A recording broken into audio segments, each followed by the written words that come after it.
ডেনমার্কে কাইটবোর্ডিং দুঃসাহসিক জলক্রীড়ার স্বর্গরাজ্য। ডেনমার্কের মণিমুগ্ধকর উপকূলীয় অঞ্চল ও বাতাসময় আবহাওয়া কাইটবোর্ডিংয়ের জন্য আদর্শ।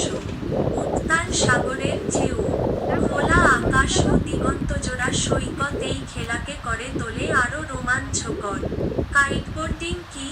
কাইটবোর্ডিং হলো এমন একটি রোমাঞ্চকর খেলা যেখানে একজন ব্যক্তি বিশেষ ধরনের প্যারাশুট বা কাইট দিয়ে বাতাসের সাহায্যে পানির উপর দিয়ে হাওয়ায় উড়তে উড়তে স্কেটের মতো বোর্ডে ভেসে চলে। এটি কাইট সার্ফিং নামেও পরিচিত। কোথায় করবেন কাইটবোর্ডিং? ডেনমার্কের পশ্চিম উপকূল, বিশেষ করে হ্যান্সহোল, ক্লিতমোলার এবং হভেনে স্যান্ডে জায়গাগুলো কাইটবোর্ডারদের স্বপ্নপুরী।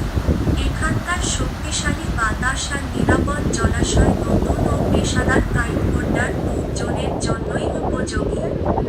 কেন করবেন কাইটবোর্ডিং? রোমাঞ্চকর এক্সপেরিয়েন্স, প্রকৃতির একান্ত সংস্পর্শে সময় কাটানো, শরীরচর্চা ও মানসিক সতেজতা। শিখতে চাইলে ডেনমার্কে অনেক সার্টিফাইড কাইটবোর্ডিং স্কুল আছে।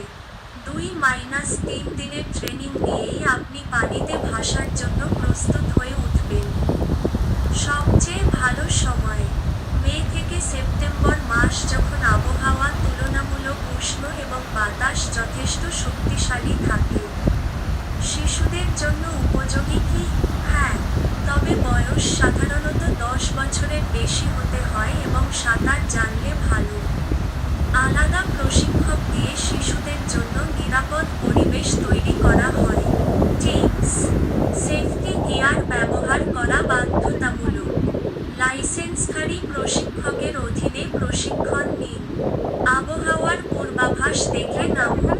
সতর্ক: আবহাওয়া ভালো না থাকলে নামা যাবে না। লাইসেন্স ছাড়া গভীর পানিতে নামা উচিত নয়।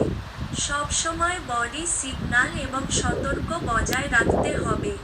উপসংহার: ডেনমার্কের সমুদ্র তীরে কাইটবোর্ডিং শুধু খেলা নয়, এটা প্রকৃতি আর রোমাঞ্চের এক দুর্দান্ত মেলবন্ধন।